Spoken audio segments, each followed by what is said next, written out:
네, 한 주 동안 가장 화제가 된 말들을 통해서 이번 주 정치를 평가하는 코너죠. 말. 오늘도 말 감별사 두 분 나오셨습니다. 더불어민주당 발음이 꼬이네요. 박성준 의원, 국민의힘 김은혜 의원 두 분 어서 오십시오. 네, 안녕하세요. 안녕하세요. 네. 김은혜 의원님 목소리가 왜 그래요? 저 어제 제 지역구에서 유세를 해가지고요. 예. 후보 성남 집중 유세에서 몇 마디밖에 안 했는데 이렇게 목이 쉬었습니다. 죄송합니다. 엄청 허스키한 목소리가 나와요. 나름 이것도 괜찮다는 평가가 있어서요. 그래요. 요새 유세단이라고 저도 목이 좀 괜찮으셨습니다. 어제 저도 청계광장에서 집중 유세했거든요. 예. 웬 괜찮으세요? 네, 저는 잠깐. 괜찮습니다. 아유, 네. 저희 걱정 많이 했는데. 박성준 의원님 지금 한 달 만에 나오셨어요. 네. 그렇죠. 한 달 만에 나왔네요. 지난주 이제 코로나19 확진 때문에 못 나오셨는데 네. 건강은 좀 네, 괜찮으신 좋습니다. 네. 거예요? 유세 열심히 다니고 있습니다. 요새 진짜 조심해야 됩니다. 네. 김은혜 의원님도 저도 조심해야 될 것 같아요. 네. 본론으로 넘어가 볼까요? 먼저 오늘은 박성준 의원님 골라오신 발언부터 좀 직접 한번 들어보시겠습니다. 특히 신공항이 제대로 기능을 하려면 국비공항이 되어야 됩니다. 윤 후보 이거 약속하시겠죠? 예, 형님. 24시간 잠들지 않는 대한민국의 명소로 만들어야 됩니다. 그것도 해주시겠죠? 이미 경선 때 다 약속했지 않습니까? 예, 형님, 뭐 이 발언 지금 대구 선거 유세에서 나온 것 같아요. 그러니까 공식 선거운동 첫날이었던 2월 15일 국민의힘 윤석열 후보와 홍준표 의원이 단상에 올라서 나눴던 대화였습니다. 이어 한마디로 이제 국민의힘에서는 원팀 논란이 정리가 됐다, 뭐 이런 해석도 있던데 박 의원님 좀 이 말을 골라오신 이유는요? 이제 보면은 우리가 이제 공사의 구분이 매우 중요해요. 예. 그 대통령 선거 유세에서 우리가 이제 직함을 왜 붙이겠습니까? 직함이라고 하는 그 이름에 따른 책임을 지라는 뜻이거든요. 그러니까 형님이라고 하는 경우는 사적인 자리에서 쓰는 거죠. 술자리에서. 폭탄주 마시면서 썼던 용어 같습니다. 제가 보니까 윤석열 후보가.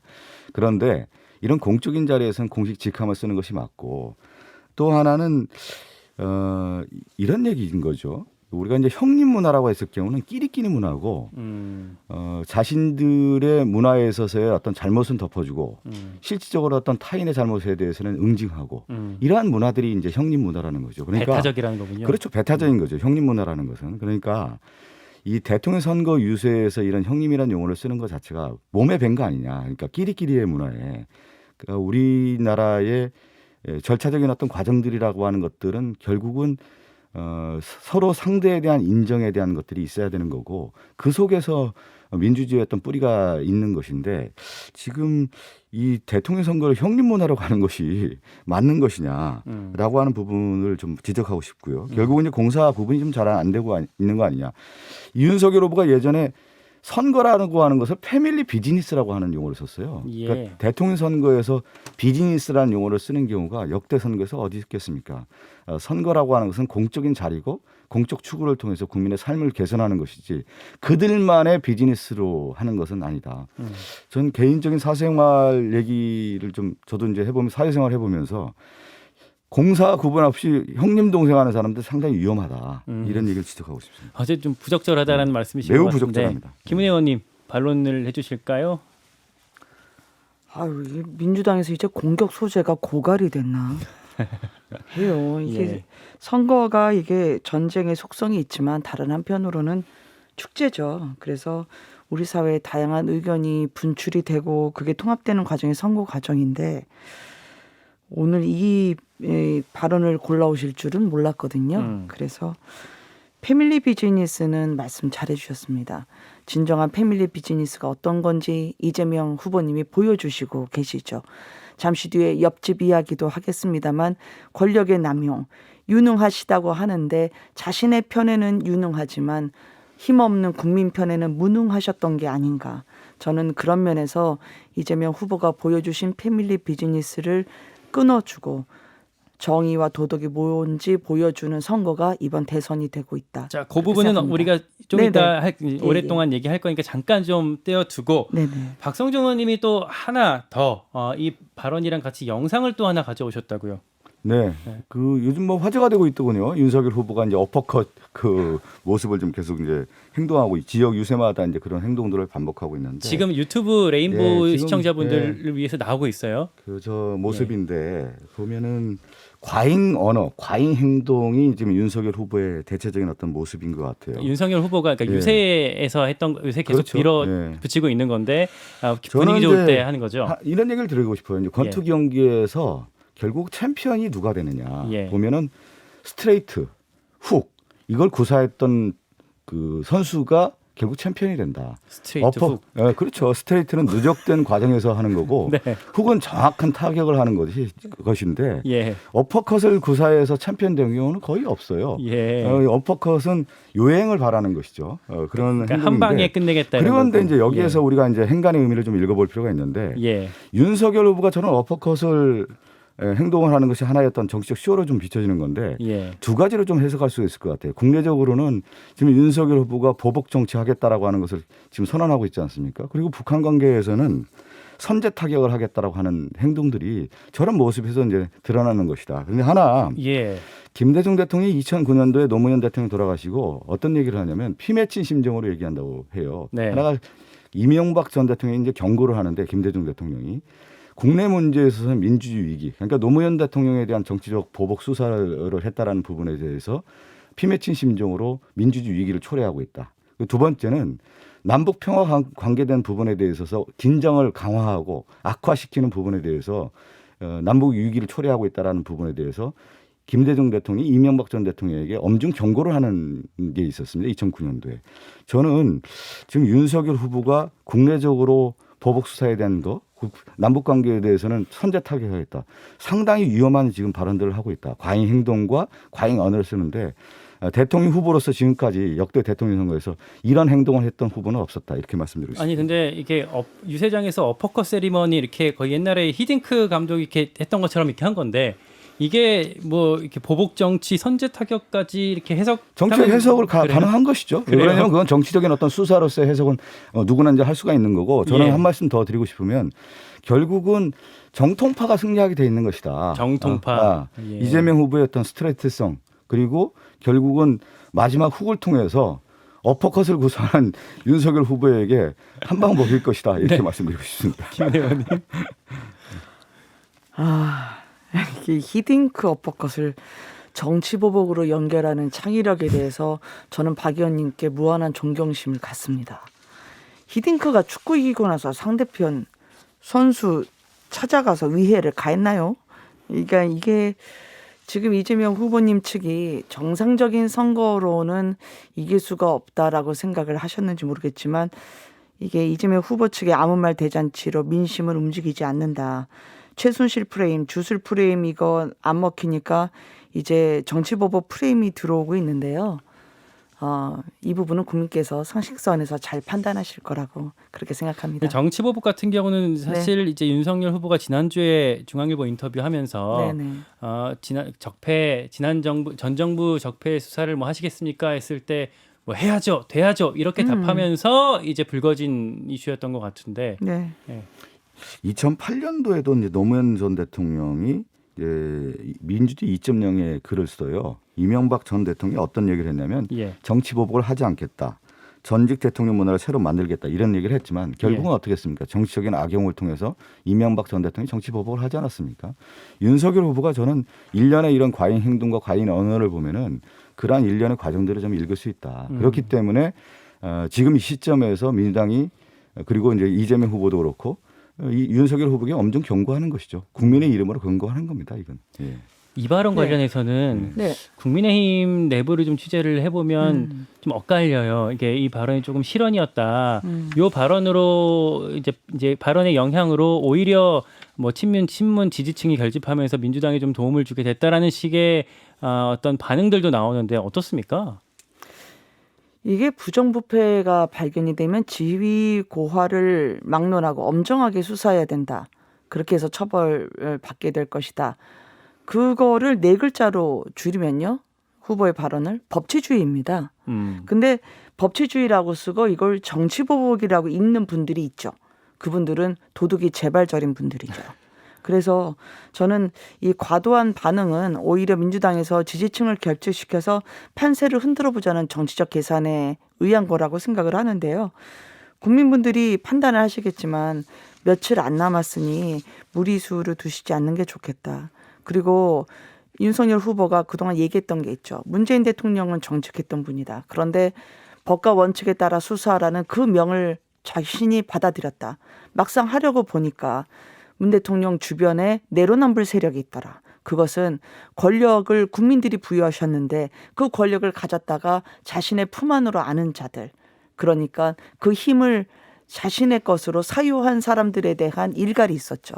그래서 요즘 유세에 보면 민주당 정권이라고 저희가 부르는 것은 국민들에게 이렇게 법치도 무너뜨렸던, 그래서 우리의 삶을 힘들게 했던 이 부분에 대한 심판과 평가가 반드시 있어야 된다. 그 취지로 저는 읽었습니다. 한국 민주주의 역사에서 자유민주주의를 외치면서 자유민주주의를 억압했던 사람들이 있습니다. 근데 그 도구를 뭐를 가지고 썼냐면 법치주의라는 이름을 썼어요. 이명박 정부도 그랬고 이제 박근혜 정부 때도 그런 경향이 나타난 건데 이제 윤석열 후보가 실질적으로 지금 뭐 김현애 의원이 얘기했지만 자유민주주의 얘기하고 법치주의 얘기했지만 그러면 그 누구를 위한 법치주의였느냐. 결국은 자기들의 측근들을 위해서 그리고 부인이라든가 장모의 비리 문제를 덮기 위한 법치주의를 이용한 거. 그러니까 악용한 것이 아니냐. 이러한 부분에 대해서 지금 윤석열 후보가 얘기했던 상식과는 전혀 벗어난 행동을 하고 있다.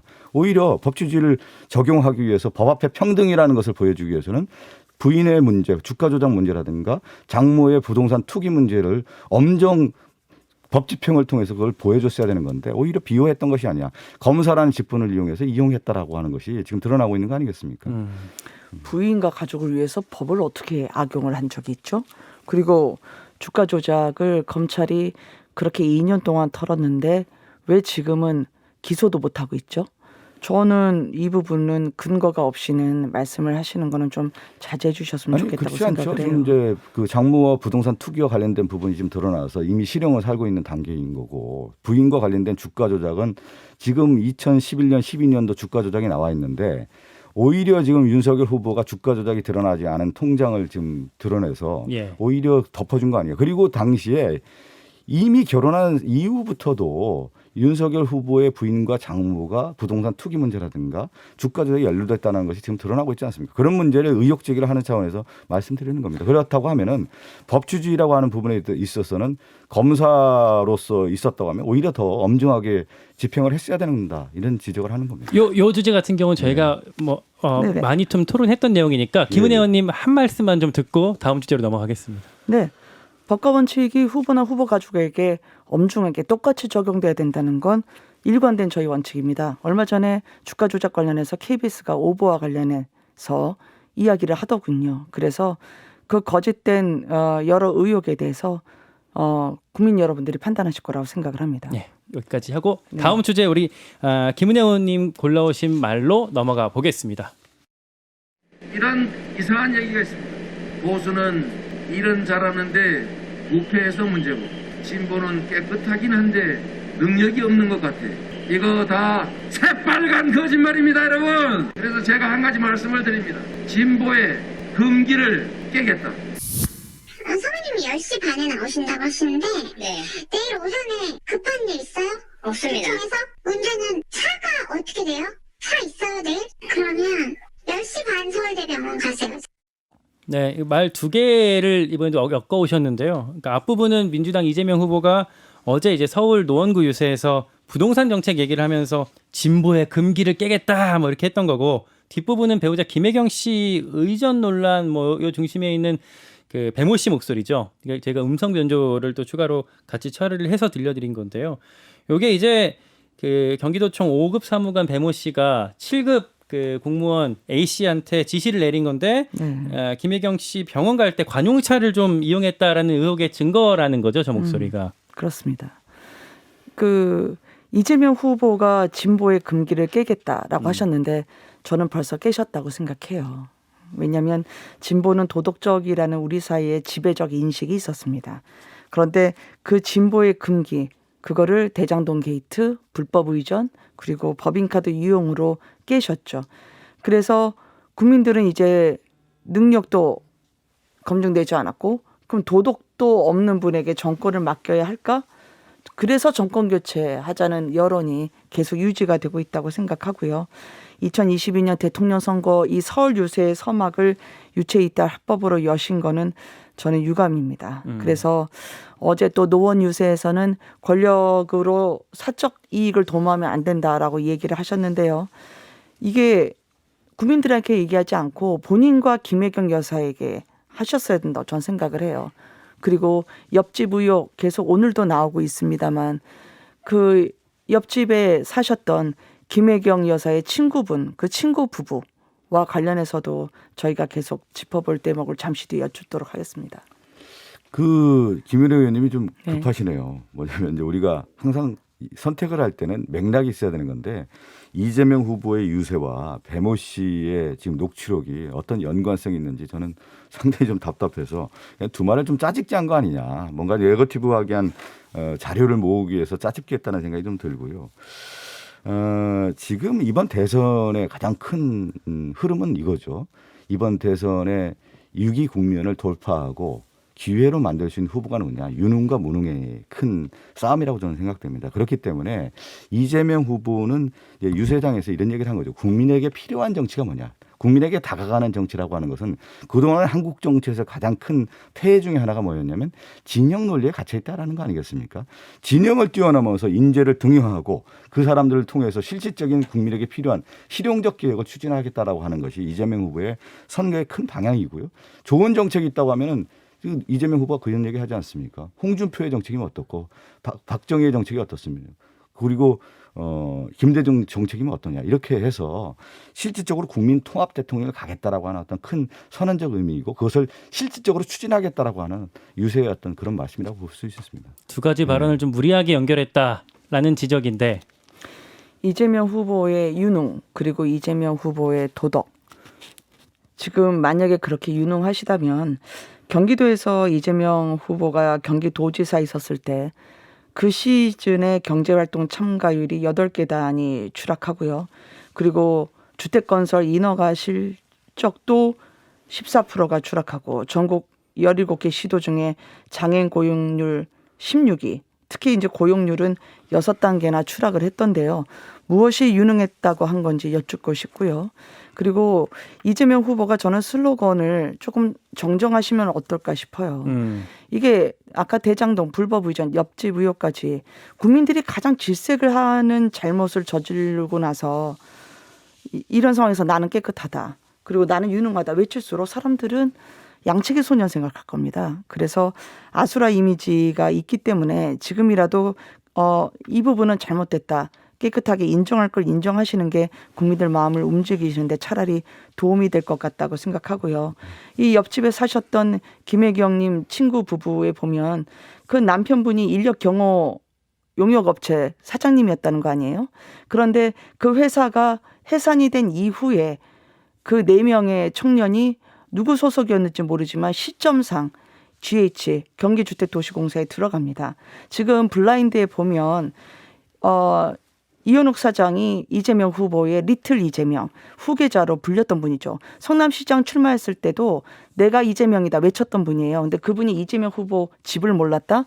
납득할 수가 없죠. 상식적으로. 그리고 그 사장이 기조실을 통해서 아파트 동호수까지 지정해서 계약하라고 했다라고 하는 블라인드 직원들의 의견이 올라오고 있습니다. 그 합숙소 기한도 대리가 아니라 사장님 밑에 부장이 직접 기한을 했다는 거죠.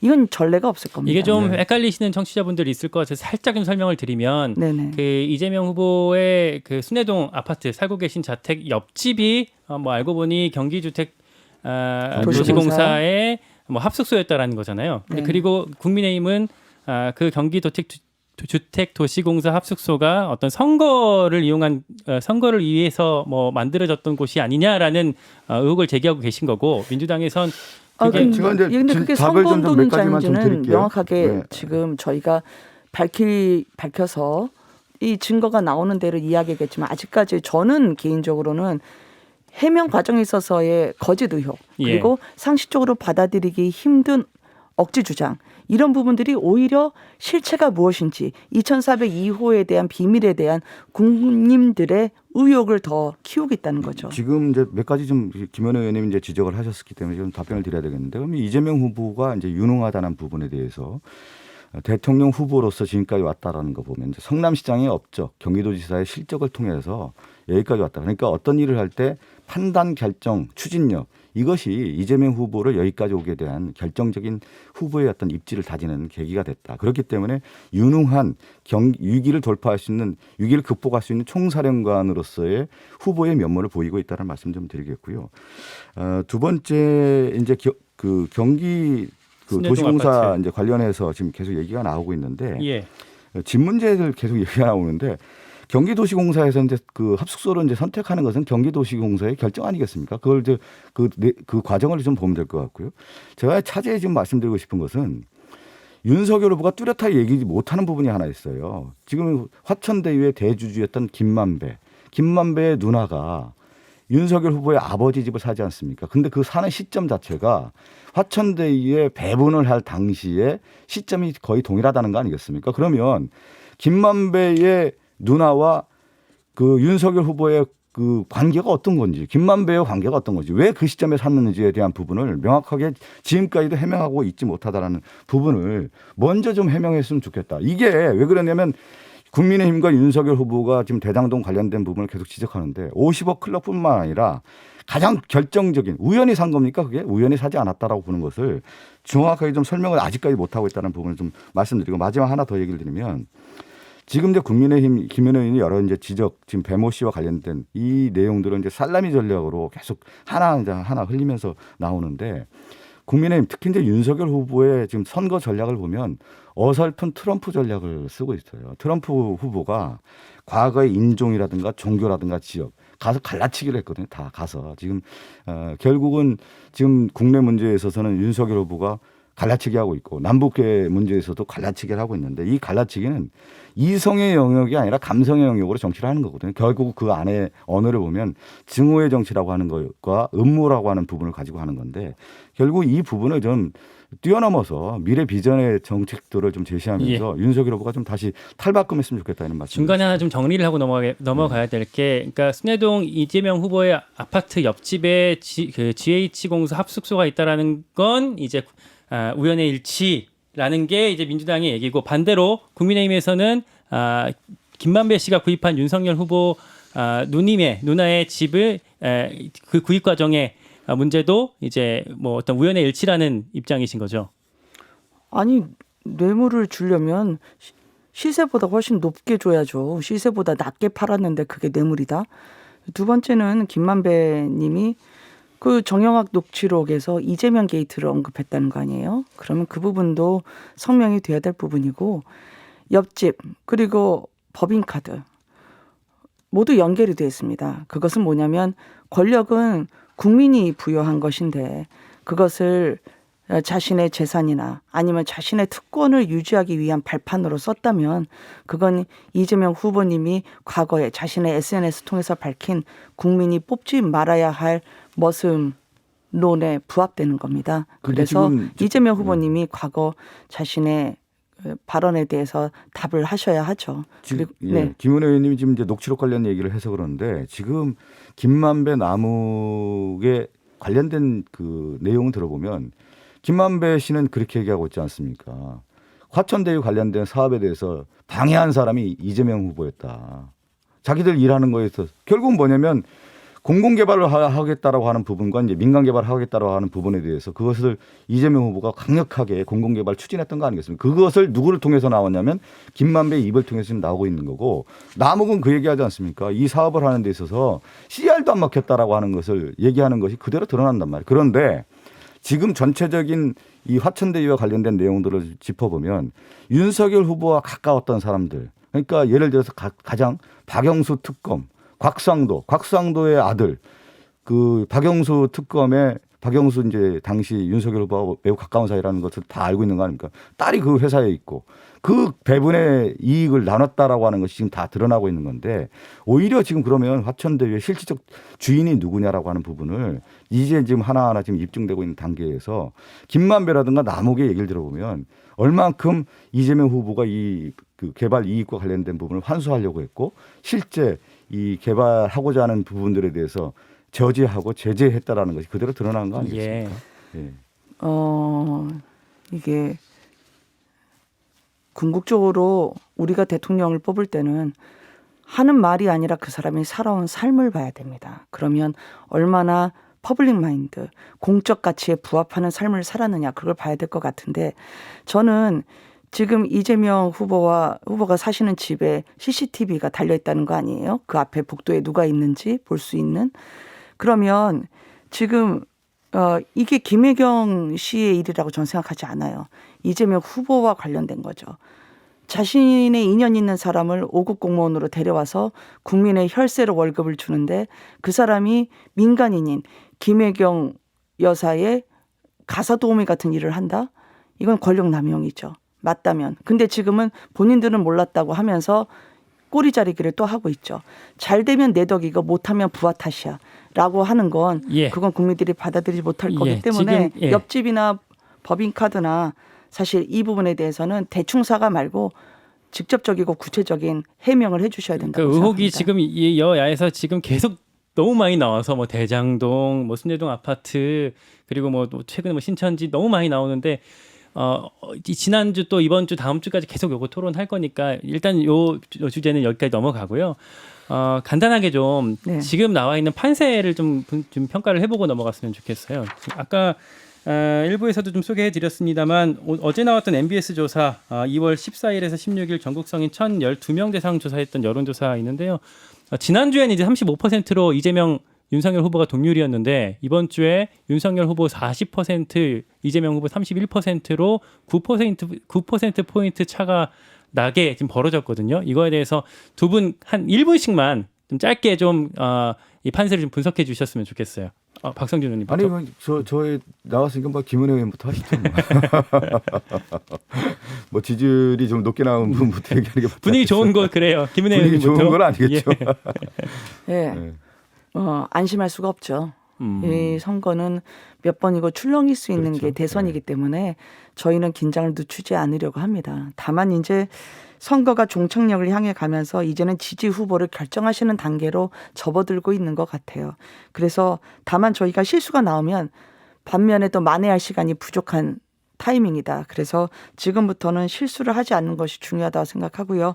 당선권에 접어들 수 있도록 확실하고 차분하게 그리고 열심히 하려고 합니다. 예, 박성준 의원님. 이제 지지율에 대한 조사가 여러 개 나오지 않습니까? 이제 어떻게 항목을 정하느냐에 따라서 상당히 좀 차이가 나는 것 같아요. 그래서 MBS 조사의 내용을 보면 단일화 조항이 있다 보니까 아마 이제 우리 민주당의 지지자들은 이 끝까지 답을 안 했던 것 같습니다. 그것이 이제 반영된 결과가 아니겠느냐 이렇게 좀 저희 해석하고 있고요.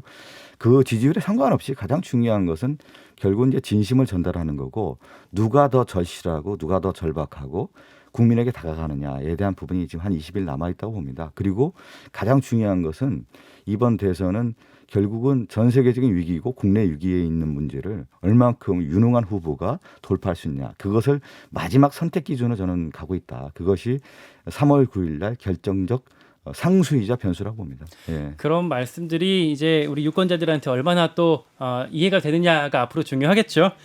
여기까지 오늘 말씀 나누겠습니다. 민주당 선대위 박성중 대변인 그리고 국민의힘 선대본 김은혜 공보단장 두 분 고맙습니다. 감사합니다. 고맙습니다. 감사합니다. 김현정의 뉴스쇼는 청취자 여러분의 참여로 이루어집니다. 트위터, 페이스북, 레인보우 게시판, 그리고 단문 50원, 장문 100원의 유료 문자 샵 1212, 우물정 1212 통해 참여하실 수 있습니다. 김현정의 뉴스쇼 여러분과 함께 만듭니다.